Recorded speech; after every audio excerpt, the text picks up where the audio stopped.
कोमल के पति की मृत्यु हो जाने के 2 साल बाद ही उसके ससुराल वालों ने उस पर गंदे आरोप लगाते हुए आज उसे घर से निकाल दिया। कोमल अपने मायके में गई तो उसके भैया और भाभी ने भी उसे रखने से इनकार कर दिया और उसे विधवा आश्रम भेज दिया। कोमल अन्य विधवाओं के साथ रहने लगी और इसे ही अपना घर समझने लगी। कोमल अन्य विधवाओं की तरह अपना जीवन यापन करने लगी, धीरे धीरे अपने अतीत को भूलने लगी और आश्रम की विधवा औरतों को ही अपने भले बुरे का साथी मानने लगी। आश्रम ही अब उसकी दुनिया हो गई।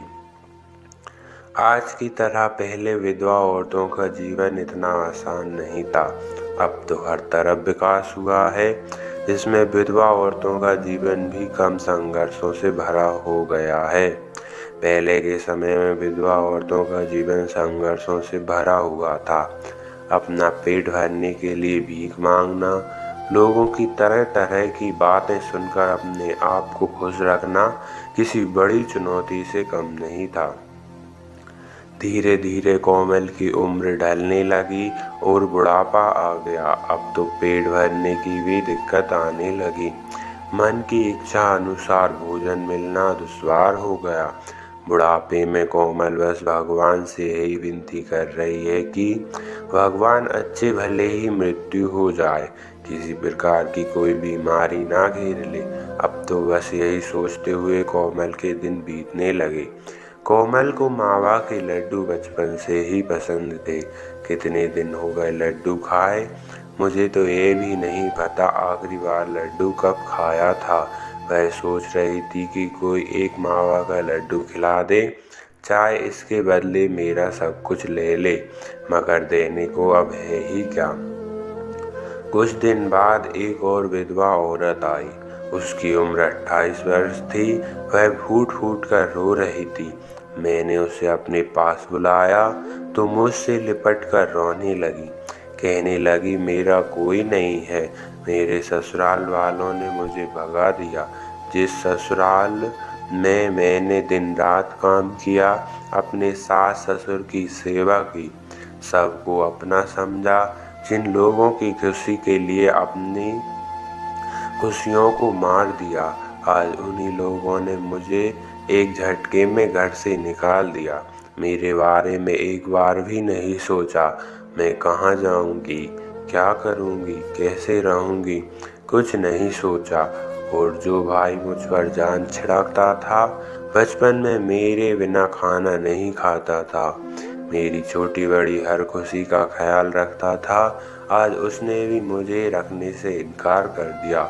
उसकी बातों ने मुझे अंदर से झंझोड़ दिया। मुझे अपने दिन याद आ गए, मानो सालों पुराने जख्म फिर से उभर आए हों। मेरा दिल कह रहा था कि जोर जोर से उसकी तरह रोने लगूं। मेरा शरीर थम सा गया, आंखें नम हो गईं। जैसे तैसे मैंने अपने आप को संभाला और समझाने लगी। उसके सिर पर मैंने ममता भरा हाथ फेरा तो उसे मुझ में अपनी माँ दिखने लगी और वह मुझसे माँ कहने लगी और ज़्यादातर समय मेरे साथ बिताने लगी। मैं तो बस अपनी अच्छी मृत्यु की भगवान से प्रार्थना करती रहती और भगवान का भजन करती रहती थी। वह लड़की मेरा अपनी माँ की तरह ख्याल रखने लगी। एक दिन वह लड़की कहीं से मेरे लिए मावा का लड्डू ले आई। लड्डू देख मेरी आंखों में आंसू आ गए। मैं इतनी खुश थी कि अपनी खुशी जाहिर नहीं कर पा रही थी। लड्डू देख मुझे मेरा बचपन याद आ गया। खुशी के मारे मुझे ऐसा लग रहा था कि झूम झूम कर नाचने लगूं। लड्डू देख ऐसा लगा जैसे दुनिया के हीरे जवाहरात कुछ भी नहीं, दुनिया की सारी वस्तुएं एक तरह और वह लड्डू एक तरह। लड्डू को मैं आधी रात तक निहारती रही, मुझे जैसे जीवन की सबसे अमूल्य वस्तु मिल गई हो। कितने दिनों बाद आज मुझे लड्डू मिला है। लड्डू को खाने के बाद मुझे 56 भोगों का स्वाद भी फीका लग रहा था। सुबह जब कोमल को देखा तो उसकी मृत्यु हो गई थी। उसके होंठों पे हल्की सी मुस्कान थी, जैसे शायद आज से पहले कभी कोमल इतनी खुश ही ना हुई हो। दोस्तों, ऐसी ही वीडियो देखने के लिए हमारे चैनल को सब्सक्राइब करें।